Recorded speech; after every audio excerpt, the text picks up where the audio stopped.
E aí, gente, tudo bem? Andressa Contreiras aqui de novo com vocês. Faltou a última parte da respiração celular, então vamos à terceira etapa desse processo, que é chamada de cadeia respiratória ou também fosforilação oxidativa. Depois a gente vai entender por que desse nomezinho aqui.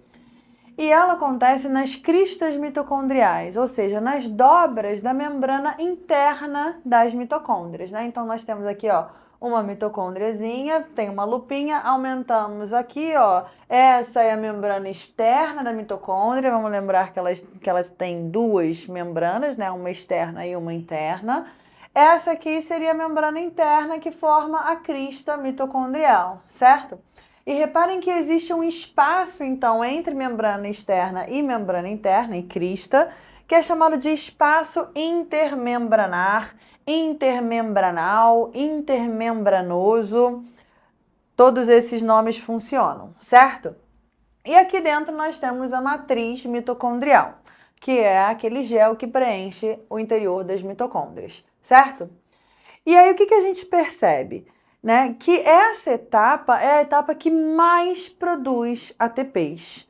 Vamos relembrar o que acontece lá na glicólise no ciclo de Krebs. Quantos ATPs foram formados diretamente na glicólise? 2. Quantos ATPs foram formados diretamente no ciclo de Krebs, pensando em uma molécula de glicose? 2. Ou seja, 4 ATPs foram formados diretamente pela glicólise e ciclo de Krebs. Mas a gente sabe que a respiração celular tem um saldo muito maior do que isso, tem um saldo de 36 a 38 ATPs. Então, da onde que vem todos os outros ATPs? Todos os outros 34 ATPs são formados aqui na última etapa da respiração celular. E eles vão ser formados pela participação lá de NAD e FAD, que foram reduzidos na glicólise e no ciclo de Krebs. Eles vão chegar aqui agora, na terceira etapa, e eles vão ser reoxidados. Eles vão perder seus prótons e seus elétrons. Lembra que eu falei para vocês que NAD e FAD são chamados de aceptores intermediários de elétrons? Isso porque eles pegam prótons e elétrons, mas depois eles doam esses prótons e elétrons para uma outra molécula. Por isso eles são intermediários. Pegou, doou, certo? Então, aqui na última etapa da cadeia respiratória, da respiração celular, na verdade, né, que é a cadeia respiratória, é que esses NADs e FADs que foram reduzidos serão reoxidados, liberando seus prótons e elétrons. Mas antes da gente explicar como que forma, né, basicamente, esses ATPs, vamos só entender um pouco mais esse desenho aqui. Olha, percebemos que existem esses complexos aqui em azul que ficam na crista mitocondrial ou na membrana interna da mitocôndria. Esses complexos são complexos proteicos chamados de citocromos. Eles têm cor, por isso, né? Cromo vem de cor. E eles são capazes de aceptar e doar elétrons, certo? Além disso, aqui na membrana interna da mitocôndria, nós vemos também uma enzima que é chamada de ATP sintase ou ATP sintetase, que é a enzima que vai produzir ATP, certo? Que mais que a gente precisa ver? Basicamente isso. O restante a gente vai entendendo aqui ao longo do processo. Então vamos lá. Todos os 34 ATPs que serão formados aqui na cadeia respiratória são formados pela reoxidação de NAD e FAD que foram reduzidos na glicólise e no ciclo de Krebs. Então vamos pegar um NAD como exemplo, tá? Chega aqui um NAD reduzido, certo? Olha, ele está associado aqui a hidrogênios, então ele está reduzido. Quando ele chega aqui, ele perde elétrons para o primeiro complexo aqui, para o primeiro citocromo. Né? Ele é reoxidado, ele perde prótons também e ó, sai ele aqui na sua forma oxidada. E vamos ver o que acontece com esses elétrons. Ó, os elétrons perdidos pelo NAD, no momento em que ele foi reoxidado, são aceptados pelo primeiro citocromo e são passados por uma cadeia transportadora de elétrons. Quando a gente tem vários complexos proteicos assim, que ficam recebendo e doando elétrons, a gente diz que existe uma cadeia transportadora de elétrons, certo? E por que existe essa cadeia transportadora? Porque os elétrons, quando eles saem de NAD, eles estão muito excitados. Então, eles não podem simplesmente ser aceptados por um átomo ou por uma molécula, porque esses elétrons eles vão tender a sair da camada eletrônica, a sair desses átomos, a sair dessas moléculas. Então, ele precisa perder um pouco de energia antes de ser aceptado pela molécula final. Por isso, então, esses elétrons, eles vão passando de citocromo para citocromo, perdendo energia para ficarem menos excitados.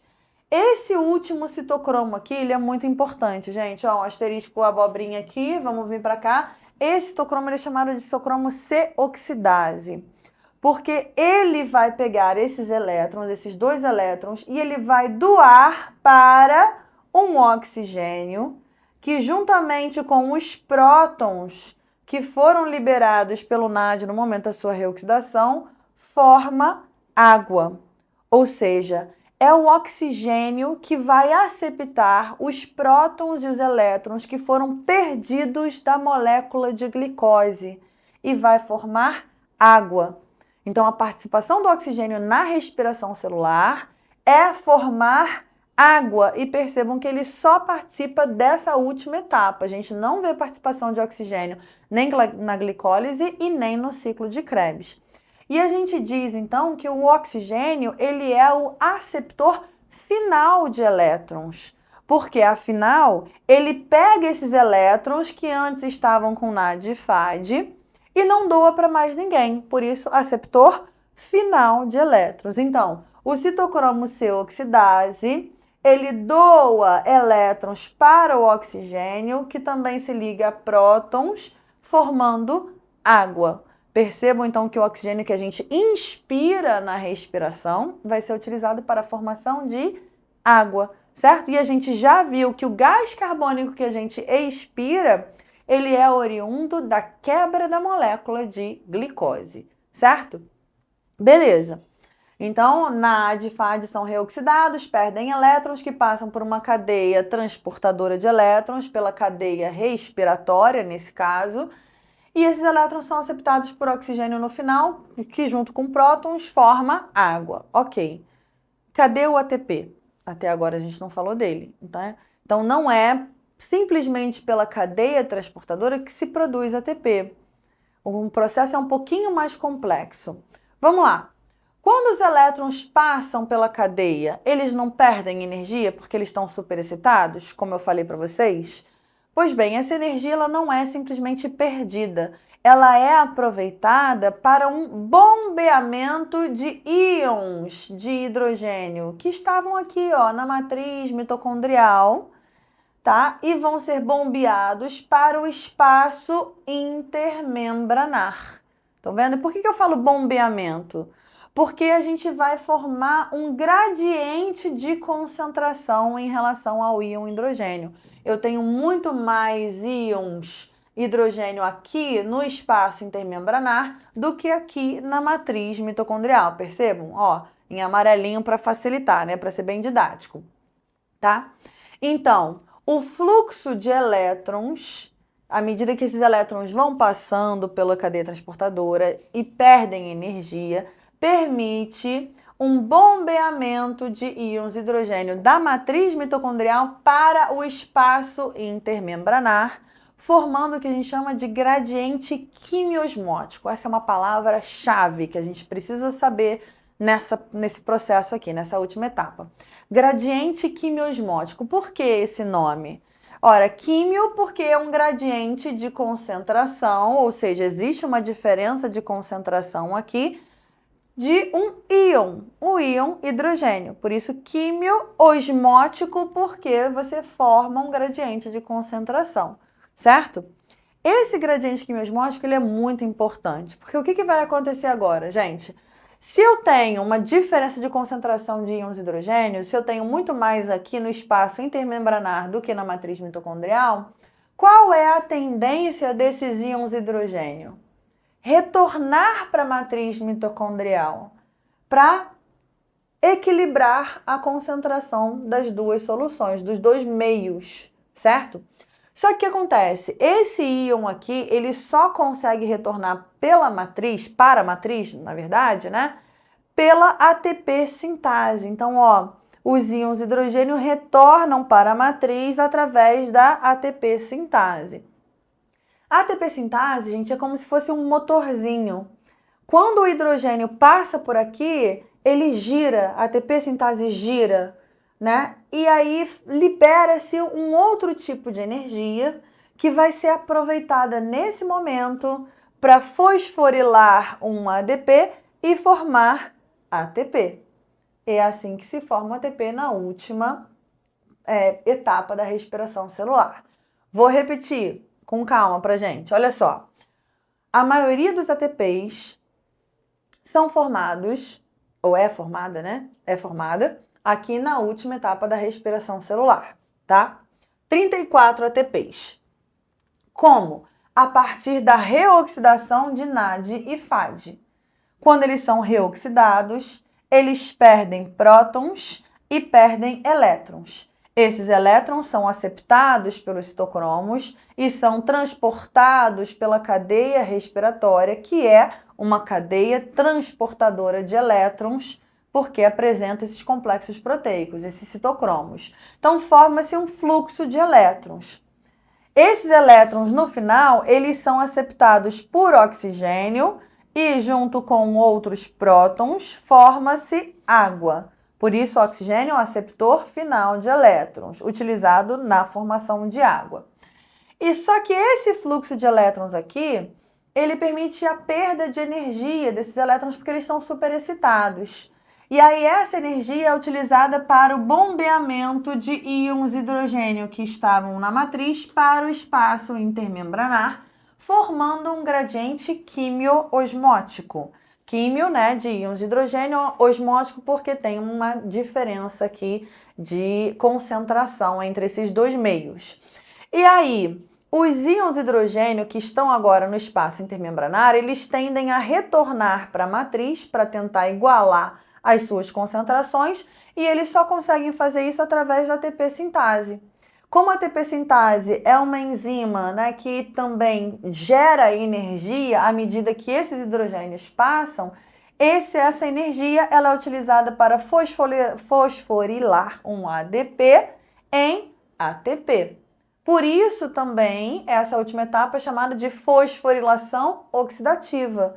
Fosforilação porque a gente fosforila um ADP em ATP, oxidativa porque ocorre através de reação de oxidação de NAD e FAD, certo? Então, dessa forma são formados os ATPs aí na última etapa.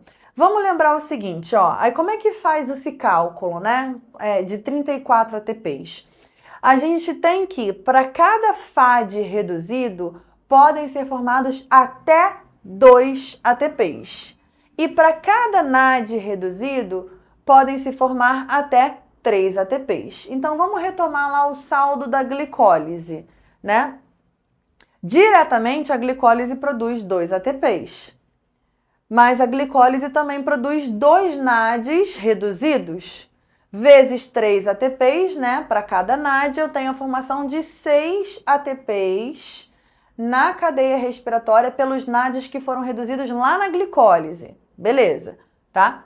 Lá no ciclo de Krebs, formam-se 2 ATPs diretamente, um para cada ácido pirúvico que é convertido em acetilcoenzima A que entra no ciclo de Krebs, certo? E 8 NADs reduzidos, 4 para cada ácido pirúvico. Sendo que cada NAD reduzido produz 3 ATPs cada um, então 8 vezes 3, 24 ATPs, certo? E lá no ciclo de Krebs também se produz 2 FADs reduzidos, que cada um, podendo formar até 2 ATPs, formam-se mais 4 ATPs lá no final. Então, o total da respiração celular é de 38 ATPs, certo? De 36 a 38 ATPs. Por que a gente fala de 36 a 38? Porque existem células musculares que realizam muito a respiração, um tipo de respiração anaeróbia, né? Na verdade, a fermentação lática, Então, eles precisam ter muita interconversão de NAD e FAD do citossol, do citoplasma, para dentro da mitocôndria e vice-versa. E aí esse transportezinho de NAD e FAD, ele acaba gastando um pouco de energia. E aí por isso o saldo é um pouquinho menor, certo? 36 ATPs. Nas outras células, 38 ATPs. Hoje em dia, a gente sabe que o saldo ele é um pouco menor, ele é cerca de 20 ATPs, tá? Não é muito bem essa relação aqui não. Mas a nível de vestibular, tá? A gente ainda considera que cada FAD produz 2 ATPs, cada NAD reduzido produz 3 ATPs e que o saldo da respiração é de 36 a 38 ATPs, certo? A não ser que a questão ela te dê essa informação, aí você usa para resolvê-la. Caso contrário, a gente vai considerar esse saldo aqui, beleza? Bom, gente, vamos falar agora de uma coisa um pouquinho mais específica sobre respiração celular, mas que é um tema muito recorrente na UERJ, na USS também, né? Que são os inibidores da cadeia respiratória e também os desacopladores. Vamos começar com os inibidores da cadeia respiratória. Algumas substâncias, elas são capazes de se ligar aos citocromos da cadeia respiratória, como por exemplo, o monóxido de carbono, o cianeto e o cianureto. Vamos entender o que isso acarreta, né? Vamos pensar o seguinte: se essas substâncias, elas por acaso se ligam a um citocromo, por exemplo, o monóxido de carbono se liga aqui, ó, a um citocromo oxidase, que é o último citocromo dessa cadeia. O que vai acontecer? Quando essa substância se liga no citocromo, ele não consegue nem mais receber elétrons do citocromo anterior e também não consegue doar esses elétrons para o oxigênio. E aí, para todo o fluxo de elétrons, porque se esse cara não consegue receber desse, esse não consegue receber desse, esse não consegue receber desse, eles só conseguem aceitar 2 elétrons de uma vez. Então, se eles não conseguem doar para o próximo, eles não conseguem receber do anterior. Então, para o fluxo de elétrons, certo? Aí eu pergunto a vocês, vai ter consumo de oxigênio? Não, porque eu não vou conseguir doar os elétrons que estão no fluxo aqui da cadeia para o oxigênio. Então, não vai ter consumo de oxigênio, não vai ter formação de água. Vai ter reoxidação de NAD e FAD? Ó, NAD e FAD só são oxidados caso eles consigam doar elétrons para o primeiro citocromo.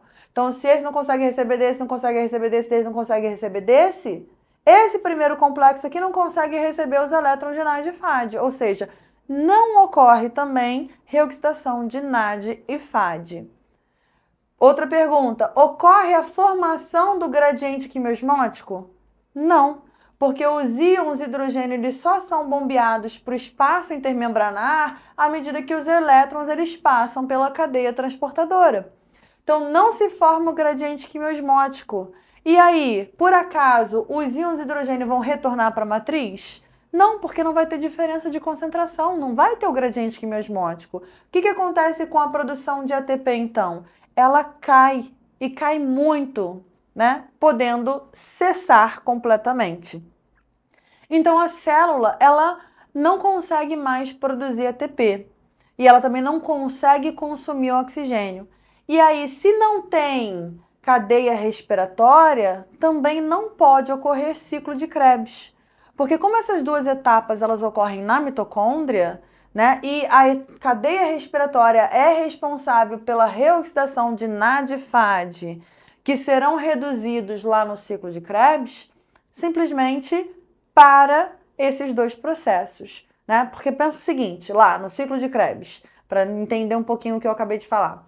No ciclo de Krebs não são reduzidos NADs e FADs à medida que a gente retira hidrogênios e elétrons da molécula de glicose, né, de ácido pirúvico, de acetilcoenzima A gente vai tirando, vamos formando NAD e FAD. Bom, e aí eles precisam então estar oxidados para serem reduzidos. E quem reoxida NAD e FAD? É a cadeia respiratória. Então, novamente, A cadeia respiratória ela é muito importante porque ela reoxida NAD e FAD para que eles possam ser reduzidos na glicólise no ciclo de Krebs. Mas como o ciclo de Krebs e cadeia respiratória são etapas que acontecem estritamente na mitocôndria, se uma dessas etapas não ocorre, a outra também não ocorre e vice-versa. Então, se não ocorre cadeia respiratória, não ocorre ciclo de Krebs. E se não ocorre ciclo de Krebs, também não ocorre cadeia respiratória, certo? Beleza, então qual é a única saída dessa célula ou desse organismo?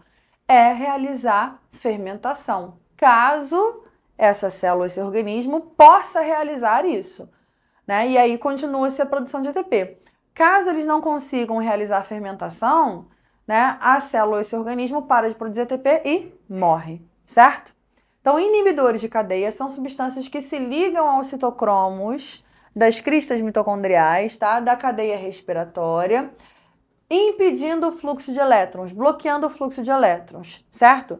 E se você bloqueia o fluxo de elétrons, você não tem reoxidação de NAD e FAD, você não tem utilização de oxigênio aqui, você não tem formação de água, você não tem a formação do gradiente quimiosmótico, não tem retorno desses íons para a matriz, não tem produção de ATP, certo? Então tá aqui, ó, todo inibidor impede reoxidação de NAD/FAD, criação do gradiente quimiosmótico, redução do oxigênio à água e produção de ATP. Então a gente percebe que esses inibidores de cadeia, né, quando é uma substância, às vezes uma questão ela pode perguntar se aquela substância é um inibidor ou é um desacoplador. Já vamos falar dos desacopladores, mas como é que a gente identifica uma substância que é inibidora? Quando o consumo de oxigênio e a produção de ATP ambos caem, tá? Ó, percebam, aqui não tem consumo de oxigênio e também não tem produção de ATP, certo? Ambas essas variáveis, elas caem. Gente, um inibidor de cadeia tem um efeito muito semelhante quando não tem simplesmente oxigênio no meio. Imagina que uma célula, né, tá lá realizando respiração celular, mas por algum motivo ela deixa de ter oxigênio. Então, se não tem oxigênio, não vai ter como aceptar os últimos elétrons aqui. Aí esse cara não consegue, então, aceptar desse, que não consegue aceptar desse, que não consegue aceptar desse, para o fluxo de elétrons, para aqui a formação de gradiente quimiosmótico, para a produção de ATP. E aí a saída desse organismo, dessa célula, é realizar fermentação, caso eles sejam capazes, certo? Bom, beleza. Então, só para falar um pouquinho mais dessas substâncias, né? O monóxido de carbono, ele é uma substância muito tóxica, gente. Ele é duplamente tóxico. Primeiro porque o monóxido de carbono, ele tem uma afinidade muito alta pela molécula de hemoglobina, que é uma proteína que fica dentro dos glóbulos vermelhos do sangue. E que é uma proteína que tem muita afinidade com gases, com oxigênio, com gás carbônico e, portanto, é a proteína carreadora de oxigênio e de gás carbônico no nosso corpo. Só que se o monóxido de carbono ele tem uma afinidade muito maior com a hemoglobina do que inclusive oxigênio e gás carbônico, o que vai acontecer?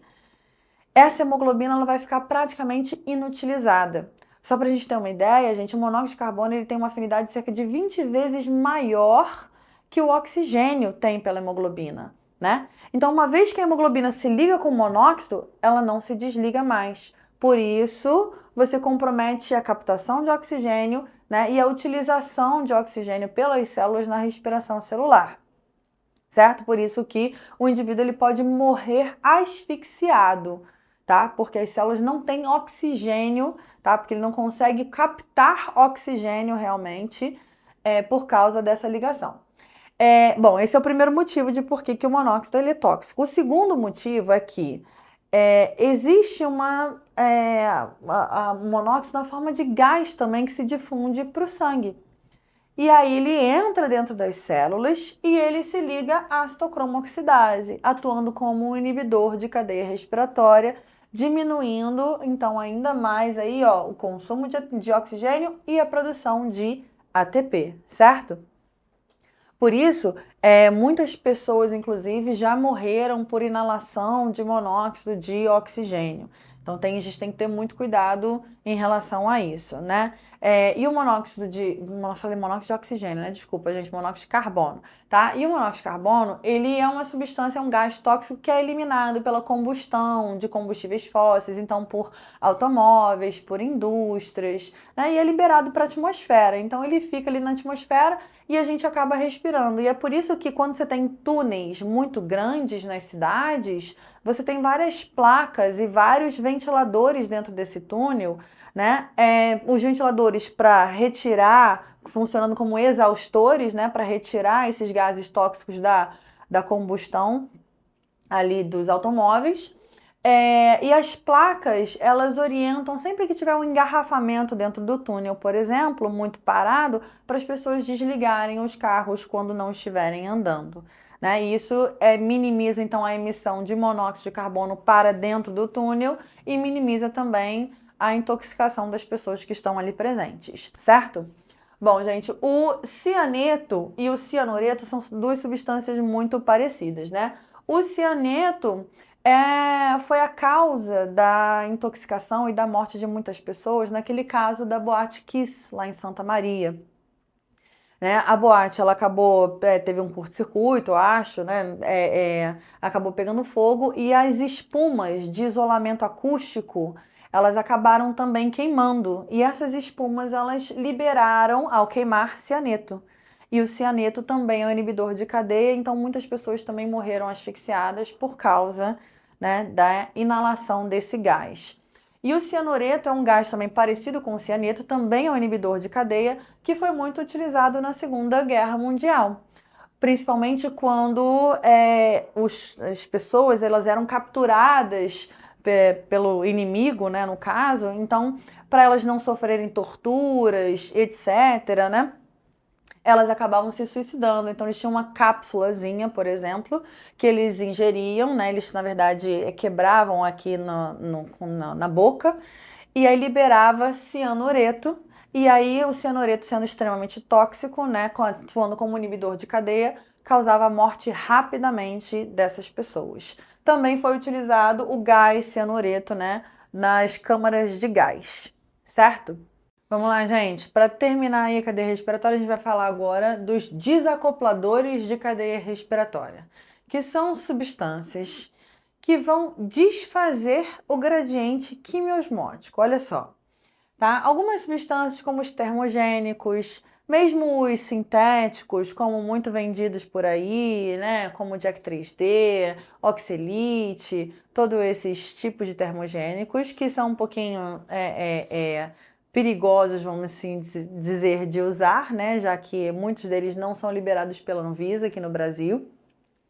Mas assim como outros alimentos, tipo canela, alho, pimenta, gengibre, cafeína, guaraná, todos esses alimentos, essas substâncias, elas são termogênicas. Né? Temos o exemplo do tecido adiposo marrom, que é um tecido adiposo muito presente em filhotes de mamíferos, né? Principalmente quando filhotes, tá?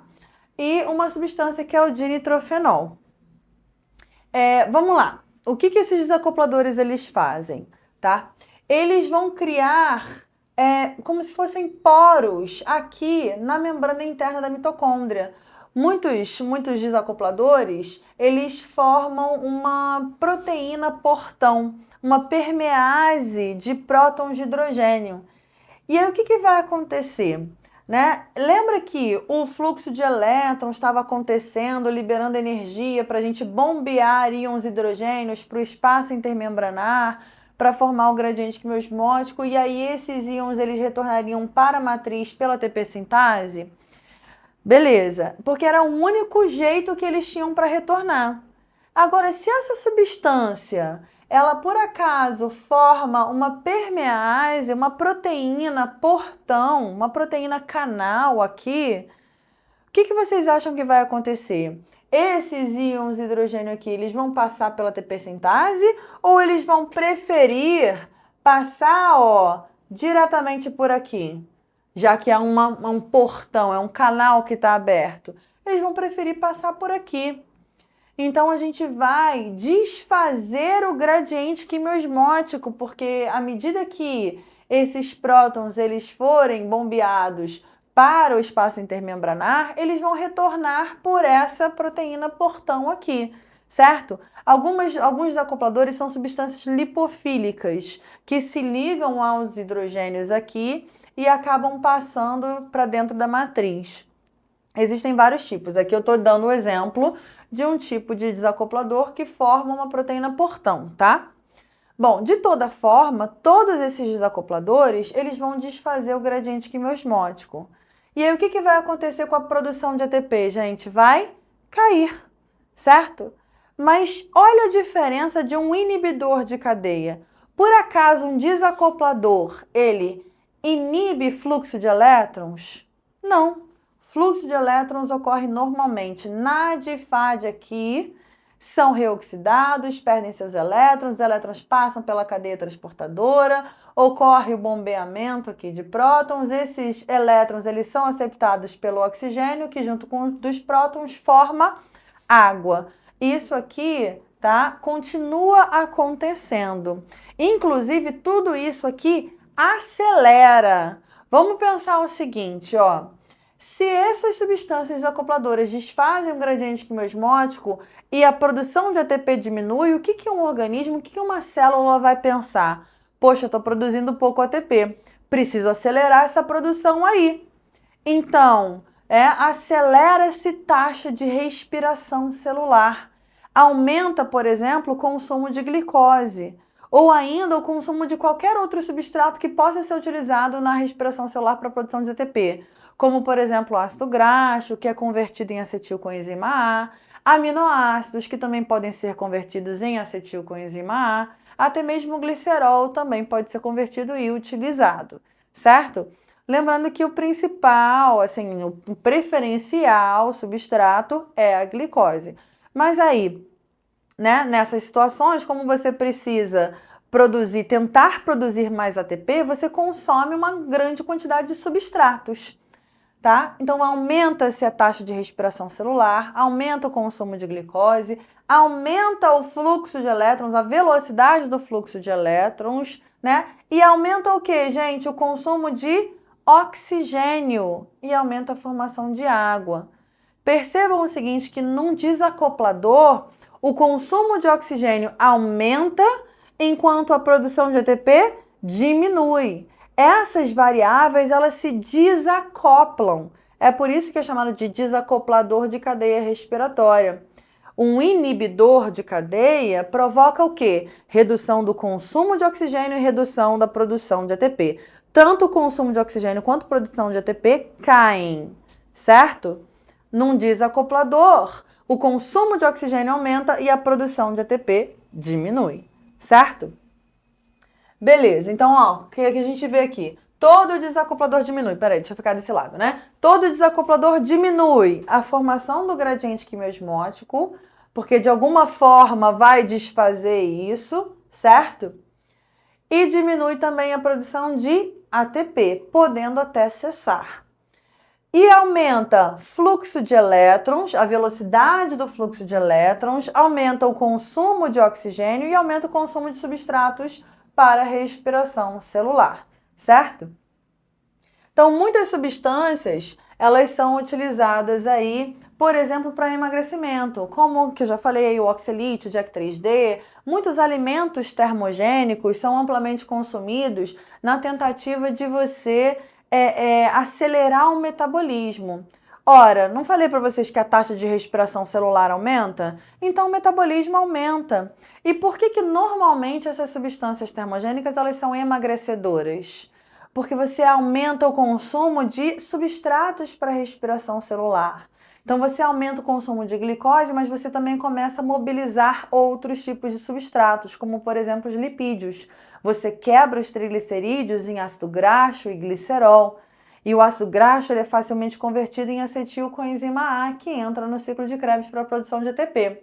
O glicerol também pode ser utilizado para esse fim, tá? Embora normalmente o glicerol esteja muito mais associado à nova produção de glicose. É um processo chamado de gliconeogênese que a gente vai falar em uma outra aula, certo?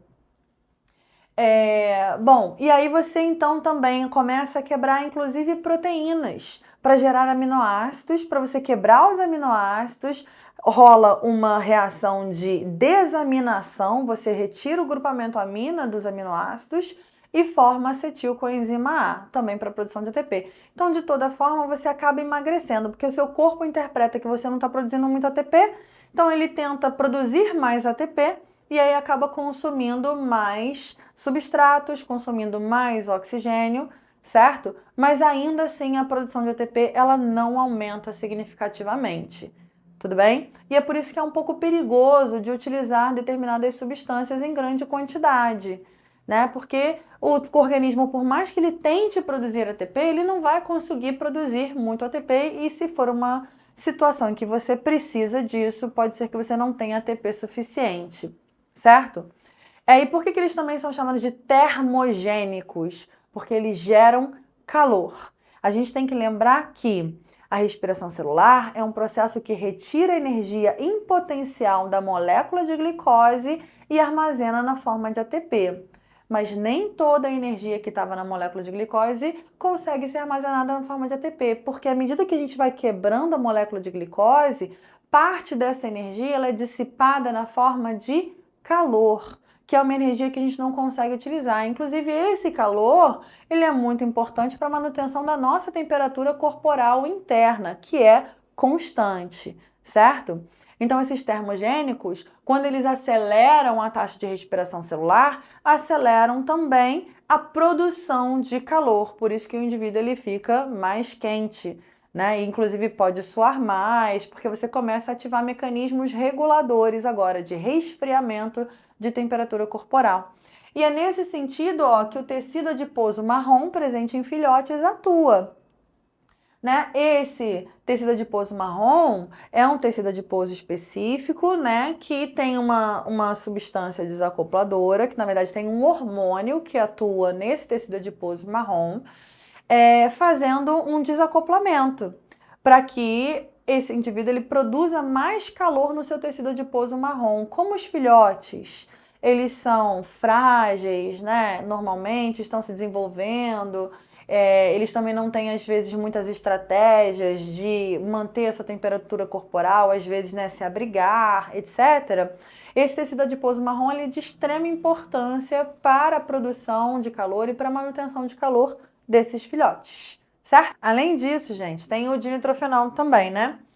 Essa substância aqui, ela é muito utilizada em alguns inseticidas, pesticidas, né? Então ela pode também ter efeito, ela pode não, essa substância ela vai ter esse efeito desacoplador de cadeia respiratória, tá bom? Por isso que, né, às vezes não é muito bom você utilizar esses inseticidas perto de outros animais, de seres humanos e etc, porque pode comprometer a produção de ATP. Beleza? Bom, gente, vamos lá. Agora a gente vai falar de um outro processo que é chamado de respiração anaeróbia, que é um processo anaeróbio que acontece na ausência de oxigênio. Existe uma outra aula que a gente vai falar de fermentação, que também é um processo anaeróbio, mas a gente tem que ter muito cuidado para não confundir fermentação com respiração anaeróbia. Tanto fermentação quanto respiração anaeróbia são processos anaeróbios, certo? O que eu quero dizer com isso? Que toda fermentação é um processo anaeróbio, mas nem todo processo anaeróbio é uma fermentação, porque pode ser também uma respiração anaeróbia. Gente, a respiração anaeróbia, ela acontece na ausência de oxigênio, né? Ela não precisa de oxigênio para acontecer, mas ela é igual à respiração celular, no sentido de que existem etapas que, se não forem iguais, são análogas às mesmas etapas da respiração celular, a glicólise, o ciclo de Krebs e a cadeia respiratória. Todo aquele processo de quebra de glicose em ácido pirúvico, conversão de acetilcoenzima A, entrar, né, ser modificado em vários outros compostos, ser desidrogenado, ser descarboxilado, tudo isso acontece numa respiração anaeróbia. A diferença é que não existe oxigênio. A diferença é que o aceptor final de elétrons vai ser uma outra substância inorgânica, como, por exemplo, um nitrato, um sulfato ou um carbonato. E aí a gente tem como exemplo uma bactéria que realiza respiração anaeróbia, né? Algumas bactérias realizam respiração anaeróbia, sendo uma delas a Pseudomonas denitrificans, que é uma bactéria que está envolvida no ciclo do nitrogênio, especialmente na reação de desnitrificação, que é a conversão de nitrato em nitrogênio atmosférico, que é o que acontece lá no final do ciclo, né? Devolvendo o nitrogênio na forma de gás para a atmosfera, certo? E olha como é que acontece essa reação. Utiliza-se glicose e o nitrato e produz-se gás carbônico, água, gás de nitrogênio e energia que é armazenada em ATP. Então para essa reação, ela é praticamente igual à reação da respiração celular aeróbia. É só a gente trocar aqui, ó, né, esse nitrato pelo oxigênio, por exemplo, e aí não vai existir a liberação desse produto aqui, né? Então é muito parecida. Ó, a gente vai quebrar a glicose, então vamos lembrar o seguinte: quando a gente quebra a glicose, a gente forma gás carbônico, não é isso? Vai tendo as descarboxilações, ó. Então sempre que tiver consumo de glicose, vai ter liberação de gás carbônico. E o nitrato é que vai ser o aceptor final de elétrons, formando água e liberando gás nitrogênio nesse processo, que é liberado aí para a atmosfera, certo? E essa energia vai ser armazenada aí na forma de ATP, beleza? Oi, gente! A aula de hoje vai ser sobre fotossíntese, tá? Vamos lá! A fotossíntese é um processo autotrófico, quando os seres eles conseguem se nutrir, se autonutrir, né? A fotossíntese, gente, ela é definida, então, como um processo de produção de moléculas orgânicas, porque produz alimento, produz glicose, a partir de moléculas inorgânicas, por exemplo, água e gás carbônico, convertendo uma energia luminosa, utilizando uma energia luminosa, convertendo essa energia luminosa em energia química, que vai ser utilizada no processo de redução do gás carbônico para a produção de glicose, né? Quem é que realiza a fotossíntese? Algas, cianobactérias e algumas outras bactérias fotossintetizantes e plantas ou vegetais, certo? Todos esses seres contêm pigmentos fotossintetizantes. São proteínas, são moléculas complexas que conseguem absorver energia luminosa, sendo a principal delas a clorofila. Então, todos esses seres aqui, eles são clorofilados, porque a clorofila consegue absorver essa energia luminosa, certo? Existem outros pigmentos fotossintetizantes que a gente vai falar aqui, inclusive existem vários tipos de clorofila. Tem clorofila A, B, C, D, né? Tem outros pigmentos como os carotenoides, né, as ficobilinas. A gente vai falar de todos esses tipos de pigmentos aí depois, certo? Mas, então, a partir desses pigmentos, absorve-se energia luminosa, converte-se essa energia luminosa em energia química que vai ser utilizada no processo de redução do gás carbônico. Gente, percebam aqui a reação da fotossíntese, tá? Utiliza-se gás carbônico e água na presença de luz é convertida a glicose, oxigênio, né, produzindo oxigênio e produzindo também água. Percebam que essa reação ela é muito parecida com a da respiração celular, só que é o inverso. E é isso mesmo. Então, quando a gente falou lá de respiração celular, a gente viu que o gás carbônico ele vinha da quebra da molécula de glicose. Então, gente, o gás carbônico utilizado aqui na fotossíntese é utilizado para quê? Para a produção de glicose, certo? E a água que é utilizada na fotossíntese, ela vai ser quebrada e ela vai dar origem ao gás oxigênio que vai ser liberado. Lá na respiração, a gente também viu que o oxigênio ele formava água, certo? Então aqui, ó, para eu formar oxigênio na fotossíntese, eu quebro moléculas de água. Isso foi provado por experimentos muito simples, utilizando alguns átomos radioativos, utilizando o oxigênio radioativo, né? Então, por exemplo, o oxigênio aqui radioativo da molécula de gás carbônico foi visto na molécula de glicose, comprovando então que a molécula de glicose ela é produzida a partir de uma redução do gás carbônico. Como assim redução? A gente vai pegar o gás carbônico e vai basicamente hidrogenar esse gás carbônico e vai formar uma molécula de glicose. Tá vendo aqui, ó? 6 moléculas de gás carbônico dão origem a uma molécula de glicose que tem quantos carbonos? 6, certo? Pois bem, a única diferençazinha aqui é que também tem a formação de água durante esse processo, tá? Bom, qual é a importância da fotossíntese, né? Existem muitas importâncias aí, muitos argumentos. Primeiro, todos esses seres fotossintetizantes, eles constituem a base da cadeia alimentar. Porque, afinal, não são eles que conseguem fazer moléculas orgânicas, produzir glicose, que é o seu próprio alimento? Não só isso, ele produz a glicose e grande parte dessa glicose vai ser incorporada na sua própria biomassa. Ou seja, né, na quantidade de matéria orgânica que constitui esse indivíduo, esse ser, essa célula. Então, essa glicose ela pode ser, por exemplo, convertida em vários outros substratos, vários outros compostos. Por exemplo, lipídios, né, amido, que é um polissacarídeo de reserva, no caso das plantas. Isso tudo vai ser incorporado na biomassa desses seres fotossintetizantes, que são chamados de produtores, porque eles conseguem produzir moléculas orgânicas a partir de inorgânicas, certo? Bom, então se eles produzem glicose e essa parte dessa glicose vai ser convertida em outros compostos e vai ser incorporada na sua biomassa, quando esse ser ele serve de alimento para um outro ser daquele mesmo ecossistema, né, ele está fornecendo alimento para esse outro ser, para esse outro nível trófico, que fornece alimento para o nível trófico acima, que fornece alimento para o nível trófico acima, e assim por diante.